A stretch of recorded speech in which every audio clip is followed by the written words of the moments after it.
Hi hello నమస్తే మీరు చూస్తున్నారు సువర్ణ మీడియా నా పేరు Uday and welcome to the perfect and genuine movie review show బొమ్మ అదరిందా. సో ఫస్ట్ మనం డెవిల్ గురించి మాట్లాడుకుందాం.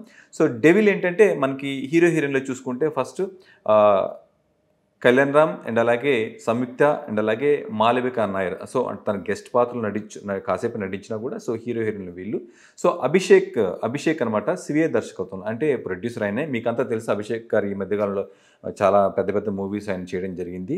సో ఫస్ట్ టైం ఈ మూవీకి ఆయన ప్రొడ్యూసింగ్తో పాటు డైరెక్షన్ అని టైటిల్ కార్డ్స్లో వేసుకోవడం జరిగింది. అది ఎందుకు నేను స్పెషల్గా చెప్తున్నానంటే ఈ మూవీ మీద ఒక చిన్న ఇష్యూ జరుగుతూ ఉంది.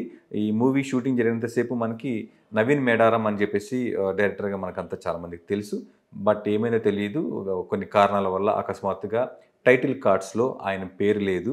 సో డైరెక్షన్ నేమ్ టైటిల్లో మనకి అభిషేక్ పేరు అంటే ఆయన ప్రొడ్యూసర్ కమ్ డైరెక్టర్గా తన పేరే వేసుకోవడం జరిగింది. సో ఇది దీని మీద టెక్నికల్గా. సో ఇప్పుడు మనం డెవిల్ అసలు ఎలా ఉంది అని మాట్లాడుకునే ముందు చిన్న లైన్ తీసుకుందాం. అంటే ఏ టైప్ స్టోరీకి వెళ్ళారు వీళ్ళు. ఎందుకంటే కళ్యాణ్ రామ్ మనకి ఈ సంవత్సరంలో చూసుకుంటే మనకి బింబిసారా అండ్ అమిగోస్ తర్వాత ఇది 3 సినిమాకి చెప్పుకోవచ్చు మనం ఏంటి ఈ డెవిల్. సో మనకి ఈ సినిమా ఏంటంటే కాస్త పీరియాడిక్ అంటే దేశభక్తితో కూడిన ఒక స్పై స్టోరీ అనమాట. అంటే అట్లా పూర్తిగా దేశభక్తికి సంబంధించింది లాగా ఉండదు, అట్లా అని స్పై మూవీ లాగా ఉండదు. సో ఇది ఒక మిక్సింగ్ అనమాట. సో దీనికి నాకు తెలిసి ఇన్స్పిరేషన్గా మనకి కళ్యాణ్ రామ్ గారి బింబిసారాతో అంటే ఒక ఫ్యాంటసీ యాక్షన్ మూవీతో మనకి సూపర్ డూపర్ హిట్ కొట్టడం జరిగింది. సో ఆ తర్వాత మళ్ళీ ఎమిగోస్ అని ఒక వైవిధ్యభరితమైన కథతో వచ్చినా కూడా ఆ సినిమా అనుకున్నంత స్థాయిలో హిట్ అవ్వడం వల్ల మేబీ మళ్ళీ థర్డ్ పిక్చర్ మళ్ళీ ఒక మంచి కథని అంటే ఈ మధ్యకాలంలో మనకి డ్రామటైజ్ చేస్తూ తీయడం జరుగుతుంది. సో ఆ విధంగా ఈ సినిమా ఏంట్రా అంటే డెవిల్ పాత్ర పోషించిన కళ్యాణ్ రామ్. సో డెవిల్ కళ్యాణ్ రామ్ ఏంటంటే ఒక సీక్రెట్ అంటే బ్రిటిష్ వారికి ఒక సీక్రెట్ ఏజెంట్ అనమాట, ఒక గూఢాచారి. సో ఇతనికిచ్చిన మిషన్ ఏంద్రా అంటే సుభాష్ చంద్రబోస్ గారి ఆచూకీ కనుగొనడం. సో దాంట్లో భాగంగా ఒక మర్డర్ జరుగుతుంది. ఒక జమీందారీ వంశంలో వాళ్ళ కూతుర్ని చంపేయడం జరుగుతుంది. సో మర్డర్ ఇన్వెస్టిగేషన్ కోసం వచ్చిన డెవిల్ అంటే కళ్యాణ్ రామ్కి అక్కడ జమీందార్ గారి మేనగోడలు నైషిదా క్యారెక్టర్లో ఉన్న సంయుక్త గారు పరిచయం అవ్వడం, ఆ తర్వాత వాళ్ళిద్దరి మీద బాండింగ్ ఏర్పడడం, అంటే ఇన్ఫర్మేషన్ కోసమే తను ప్రేమించినట్టు యాక్ట్ చేయడం. ఆ ప్రేమ మత్తులో ఆమె ఈ ఆపరేషన్ గురించి సుభాష్ చంద్రబోస్ గురించి. సో సుభాష్ చంద్రబోస్ గారికి ఏదైనా ఇన్ఫర్మేషన్ ఇవ్వాలంటే మధ్యలో తివర్ణ అనే ఒక పర్సన్కి వీళ్ళెవ్వరు కూడా ఏ పర్సన్ కూడా ఎవరికి తెలియదు అనమాట. వీళ్ళంతా స్లీపర్ సెల్స్ లాగా పనిచేస్తూ ఉంటారు, జస్ట్ ఇన్ఫర్మేషన్ మాత్రం వెళ్తుంటుంది. సో తివర్ణ అనే వ్యక్తి ద్వారా కావాల్సిన ఇన్ఫర్మేషన్ని తీసుకోవడం కానీ లేదా ఇవ్వాల్సిన ఇన్ఫర్మేషన్ కానీ సుభాష్ చంద్రబోస్ గారికి ఇస్తూ ఉంటుంది ఈ నైషిదా అనే క్యారెక్టర్. సో ఈమె ద్వారా ఈ కొన్ని రోజులు ఈ ప్రేమ మత్తులో ఆమె వాళ్ళ గురించి ఇన్ఫర్మేషన్ ఇవ్వడం, ఆ తర్వాత డెవిల్ ఏదైతే సీక్రెట్ ఏజెంట్ ఉన్నాడో ఆమె ఇచ్చిన ఆ ఇన్ఫర్మేషన్ తీసుకొని తివర్ణని పట్టుకోవడం, తివర్ణ ద్వారా సుభాష్ చంద్రబోస్ని పట్టుకున్నారు లేదా, ఆ తర్వాత ఏమైంది అనేది మనకి రిమైనింగ్ స్టోరీ అనమాట. లైన్గా చెప్తుంటే చాలా బాగా అనిపిస్తుంది. మనకి సినిమాలో చూసినప్పుడు కూడా మన సినిమా స్టార్ట్ అయ్యాక ఒక మంచి సినిమాను చూస్తున్న ఫీలింగ్ అయితే కలుగుతుంది. ఫస్ట్ హాఫ్ అంతా చాలా సోగా వెళ్తుంది. ఎందుకంటే ఇది అచ్చంగా మన సినిమా చూసినప్పుడు మనకి ఇది ఒక పీరియాడిక్ మూవీనా, ఆ రేంజ్లో మనలో రోమాలను ఎక్కబడుచుకునేంత సన్నివేశాలు ఉండాలి. సో దేశం కోసం ఉన్నప్పుడు మనకి చాలా సినిమాలు దేశం బ్యాక్గ్రౌండ్ తీసుకుంటే మనకి అప్పట్లో ఆ స్టోరీని తీసుకుంటే మనకి రోమాలను ఎక్కబడుచుకునే ఇలాంటి సన్నివేశాలు మనకి చాలా రాసుకోవచ్చు. అట్లా మనల్ని ఒక ఎమోషనల్గా ఇది మనలో కలిగించవచ్చు. బట్ అలాంటి సన్నివేశాలు దీంట్లో రావు. పోనీ అచ్చంగా ఒక స్పై మూవీ లాగా చేశారా అంటే అది కాదు. ఇది రెండు మిక్స్ చేసి కలగూరు గంపలా చేసేసి పూర్తిగా ఇది అటు ఒక గూఢాచారికి సంబంధించిన స్టోరీలో ఉన్న మలుపులు కావచ్చు, ట్విస్టులు, ఇలాంటివన్నీ ఒక ఇంట్రెస్టింగ్ ఎలిమెంట్స్ తోటి అట్లా వెళ్ళిందంటే అలా వెళ్ళలేదు. లేదు పూర్తిగా దేశభక్తికి సంబంధించి అట్లా వెళ్ళిందంటే అలా వెళ్ళలేదు. ఇది ఎటు కాకుండా ఒక మిక్స్డ్ ఒక డ్రైవ్ చేయడం జరిగింది. అట్లాగే మన కళ్యాణ్ రామ్ క్యారెక్టర్ కూడా కాసేపు కామెడీ చేస్తాడు, కాసేపు గూఢాచారిలాగా ప్రవర్తిస్తాడు, కాసేపు ఏమో ఒక మాస్ హీరోలాగా. అంటే పర్టిక్యులర్గా ఒక క్యారెక్టర్ని డిజైన్ చేసి ఇట్లా ఉండాలి అని అయితే మన కళ్యాణ్ రామ్లో డిజైన్ చేయలేదు. సో అక్కడ మనకు అదొక మైనస్ లాగా కనిపిస్తుంది. ఆ తర్వాత స్టోరీ చూసుకుంటే ఇంత మంచి లైన్ తీసుకొని కూడా మంచి ట్విస్టులతోటి వెళ్తుందా అంటే స్టోరీ అలా వెళ్తుంది. నిజంగా చాలా మంచి లైన్. సుభాష్ చంద్రబోస్ అనగానే చాలామంది ప్రేక్షకులు ఒక రకమైన ఇది కలుగుతుంది. మంచి ఎలిమెంట్స్ ఉన్నాయి, ఆయన బేస్ చేసుకున్న సినిమాని చాలా బాగా రాసుకోవచ్చు. కానీ ఆ విధంగా రాసుకోలేదు. ఓవరాల్గా అంటే మైనస్ లేని స్క్రీన్ ప్లే ఒకటి చూసుకోవచ్చు. ఆ ఫస్ట్ హాఫ్ ఇంటర్వెల్ వరకు మనకి మనకి కాస్త సాగదీతలాగా అట్లా వెళ్తూ ఉంటుంది. మనకి ఆ మలుపులు ఆకట్టుకోవు.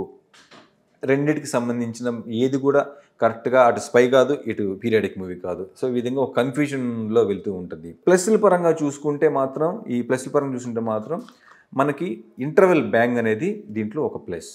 ఒక మంచి బ్యాంగ్ తోటి ఇంటర్వెల్ వస్తుంది. సో అక్కడి నుంచే మనం నిజం చెప్పాలంటే ఫస్ట్ హాఫ్ చాలా సోసోగా వెళ్తుంది. ఇంటర్వెల్ బ్యాంగ్ తోటి మంచి ట్విస్ట్ తోటి ఇంటర్వెల్ వచ్చాక మనకి అక్కడి నుంచి కాస్త ఇంట్రెస్ట్ కలుగుతుంది. సెకండ్ హాఫ్ కూడా ఇంకా అట్లాగే స్టార్ట్ అవుద్ది బాగా చక్కగా. సెకండ్ హాఫ్ని కాస్త గ్రిప్పింగ్గా తీసుకెళ్ళడం జరిగింది.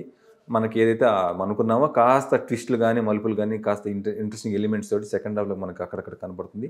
సో అక్కడక్కడ మనల్ని మెప్పిస్తుంది అనమాట.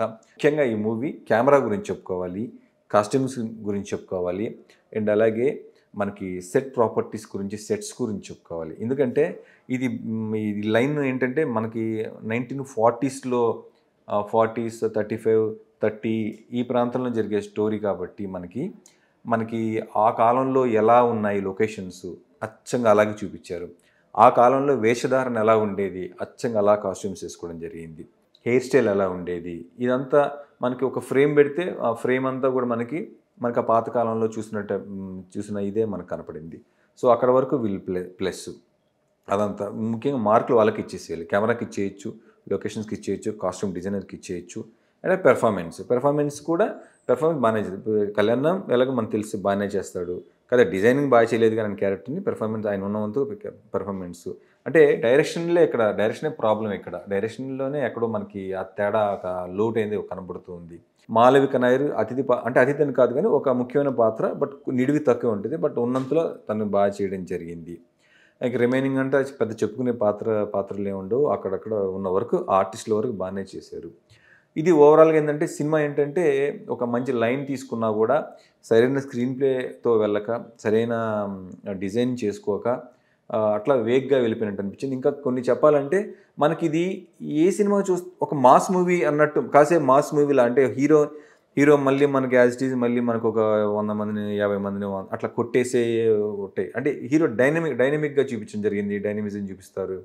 సో ఇటుపక్క ఏమో ఆర్మీ చాలా ఉంటుంది, ఇటుపక్క సింగిల్గా ఆయన కాల్ చేస్తుంటాడు. ఇది కొద్దిగా ఏంటంటే మనకి కాస్త ఎబ్బెట్టుగా అనిపించింది. అంటే ఇది ఏ జోనర్ అనేది మనకి సినిమా చూస్తున్నంతసేపు మనకు పర్టికులర్గా పలానా జోనర్లో అలా ఏమి ఉండదు.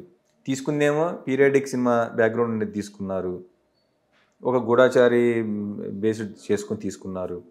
కానీ అతన్నేమో ఒక మాస్ హీరోలాగా మిగతా సినిమాలు ఒక బాహుబలి ఇట్లాంటి కొన్ని సినిమాలు ఉంటాయి మనకి, బోయపాటి సినిమాలు ఎట్లా కొట్టేస్తాయి ఇట్లా లైక్ ఏంటంటే ఒక మాస్ ఎలిమెంట్స్తో హీరోని క్యారెక్టర్ డిజైన్ చేసుకొని అట్లా అనమాట. అంటే ఇది ఇక్కడ కూడా కాస్త రియలిస్టిక్గా స్పై ఏం చేస్తాడు, ఏం చేయగలడు ఇట్లా కొద్దిగా వెళ్ళుంటే కథ ఇంట్రెస్టింగ్ అనిపించేది.